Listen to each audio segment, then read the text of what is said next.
안녕하세요. 축구 보는 기자 축복입니다. 아르헨티나가 프랑스를 꺾고서 월드컵 우승을 차지했는데요. 굉장한 명승부였지만 이날 아르헨티나가 전반전에 너무나 압도적인 경기를 펼쳤다는 것이 인상적인 경기였어요. 오늘은 그 이유를 수비와 공격 상황으로 나눠서 다뤄볼 건데요. 지금은 슈아메니가 덴벨레한테 볼을 넘기는 중입니다. 보시면 그 뒤에서 하나가 붙고 있죠. 좌측 풀백이자 덴벨레의 전술적 마크맨인 탈리아피코예요. 볼을 제대로 잡기 전에 미리 가서 강하게 끊어버리는 꽤 과감한 스타일의 수비를 하고 있는데, 비단 탈리아피코뿐만이 아니라 모든 아르헨티나 선수들이 다 이런 식이었어요. 이런 수비 스타일에 프랑스가 상당히 당황하면서 전개가 제대로 앞까지 이어지질 않더군요. 근데 당연히 이런 스타일에도 약점이 있는데, 탈리아피코가 비워둔 공간으로 다른 누군가가 침투할 수가 있기 때문입니다. 예를 들어서 쿤데가 있겠죠? 만약에 덴벨레가 이 압박을 벗겨내고서 여기로 투입할 수만 있다면 꽤 괜찮았을 거예요. 하지만 아르헨티나가 그럼에도 이런 식의 방식을 쓸 수 있었던 것은, 첫째로 쿤데가 반대편의 테오에 비해서 오버랩을 자주 가져가진 않는다는 점과, 둘째로 여기를 체력적으로 여유가 있는 디마리아에게 맡겼다는 점이 컸을 겁니다. 다만 그 디마리아도 나이가 있기 때문에 아주 좋은 활약을 펼쳤음에도 꽤 이른 시간에 교체됐죠. 이 때문에 프랑스의 우측은 거의 죽은 거나 마찬가지였어요. 심지어 그리즈만에겐 볼이 거의 가지도 못했습니다. 하지만 그렇다고 프랑스가 풀어갈 방법이 없었냐? 사실 우측보다는 좌측이 더 좋은 상황이었어요. 보시면 음바페가 중앙으로 좁히고 있죠?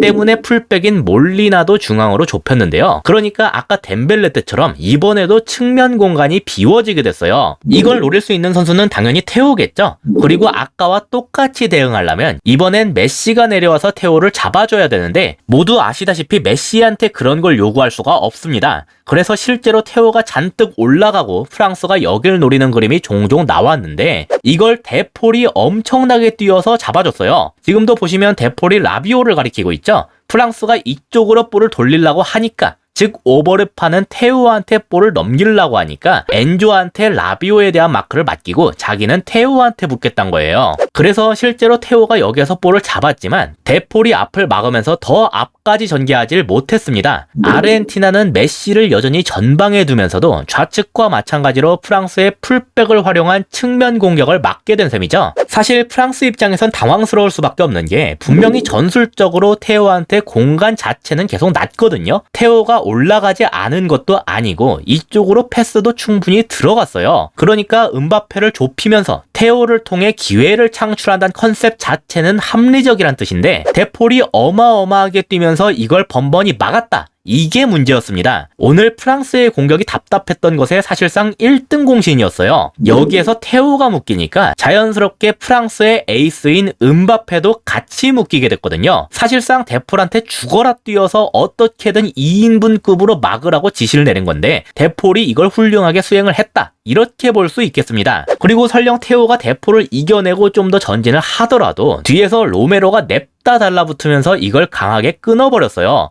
풀백인 몰리나는 음바페를 잡고 있었기 때문에 센터백인 로메로가 튀어나올 수밖에 없었지만 나름대로의 리스크가 있었음에도 잘 끊어내더군요. 그러면 공격 시엔 어땠냐? 먼저 수비의 1등 공신인 데폴은 공격 작업에선 그렇게까지 올라가지 않았습니다. 오히려 거의 센터백 라인까지도 내려가더군요. 대신에 풀백인 몰리나가 올라가면서 측면을 담당했어요. 반대편에선 윙어인 디마리아가 측면을 맡는 것과 차이가 있죠. 그리고 몰리나가 올라온 덕분에 메시는 약간 중앙으로 좁혀서 위치할 수가 있게 됐습니다. 그리고 오늘의 핵심인 이 디마리아의 측면 배치, 사실 지금까지 아르헨티나는 왼쪽 측면도 풀백에 올라와서 담당하게 만들었거든요. 왼쪽 윙어로 나오던 맥칼리스터가 중앙으로 좁혀서 마치 공격형 미드필더처럼 위치했기 때문이에요. 그래서 대부분의 선수들이 중앙에 밀집하는 형태를 띠고 있죠. 여차할 때는 아예 왼쪽 중미인 엔조가 측면에 가담하는 그런 식의 모습을 보여왔었는데, 이번엔 아예 윙어인 디마리아를 측면에 고정을 시켰다. 오늘 아르헨티나가 들고 온 공격의 핵심이 이겁니다. 사실 아르헨티나의 공격진 중에서 가장 측면에서의 영향력이 좋은 선수는 디마리아예요. 그래서 일단 메시가 있는 오른쪽에서 볼을 잡다가 크게 전환을 시키면서 디마리아한테 넘긴 다음에 얘의 개인 능력으로 뭔가를 만들어낸다.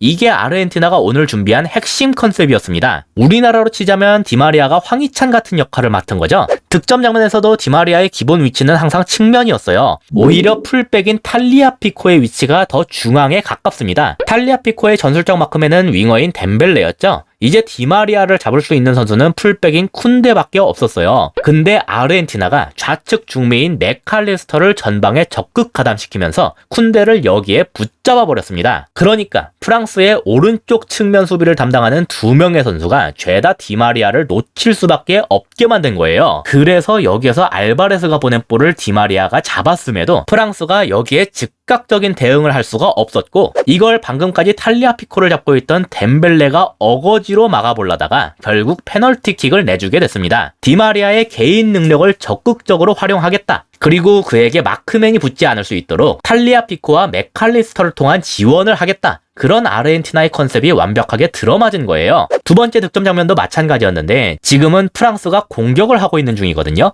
그런데 디마리아의 위치를 보면 여전히 측면 전방 쪽에 머물고 있죠. 이건 쿤데가 여기에 있기 때문입니다. 쿤데가 올라오지 않는다면 디마리아도 내려가질 않는 거예요. 반면 테오는 이번에도 데폴이 열심히 쫓아가서 잡아주고 있는 걸 볼 수 있는데 여기에서 우파메카노의 패스가 너무 부정확하게 날아갔습니다. 아마 음바페를 본 것 같은데 훌리안 알바레스의 압박 때문에 정확하게 보고 줄 수는 없었던 것 같아요. 그래서 이게 너무 쉽게 막혔고 좌측 중미인 맥칼리스터한테 딱 하고 연결이 됐습니다. 이제 아르헨티나가 역습을 할 차례죠. 맥칼리스터가 이걸 그대로 최전방에 있는 메시한테까지 연결을 시켰는데요. 여기에서 메시의 매직쇼가 벌어졌어요. 일단 뒤에서 바란이 타이트하게 붙고 있죠. 그리고 앞에선 추아메니, 옆에선 우파메카노가 붙는 중이에요. 그러니까 메시가 막볼을 터치할 때 기준으로 세 개 방향에서 메시를 둘러싸고 있는 모양새입니다. 잡고서 컨트롤이라도 하려고 하면 냅다 들이받았겠죠. 그런데 이걸 볼이 땅에 떨어지기도 전에 발 바깥쪽을 활용해서 알바레스한테 넘겨주더군요.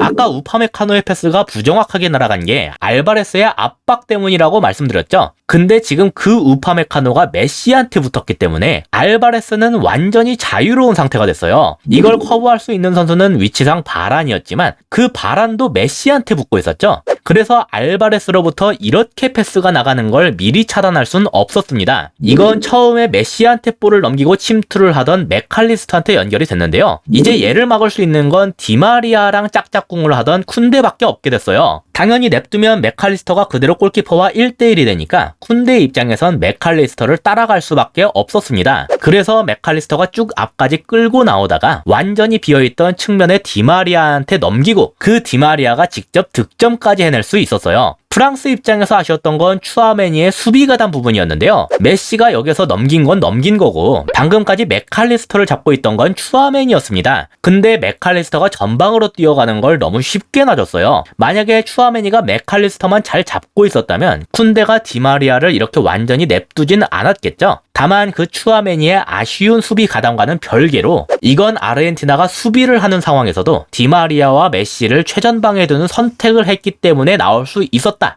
그리고 디마리아가 최전방 측면에 머물고 있었던 것은 프랑스가 공격을 할 때 쿤데를 비교적 올리지 않는다는 것에 기인하고 있는 전술적 판단 덕분이었다. 그렇게 평가를 내릴 수 있겠습니다. 이상으로 오늘의 영상을 마치도록 하겠습니다. 시청해주셔서 감사합니다.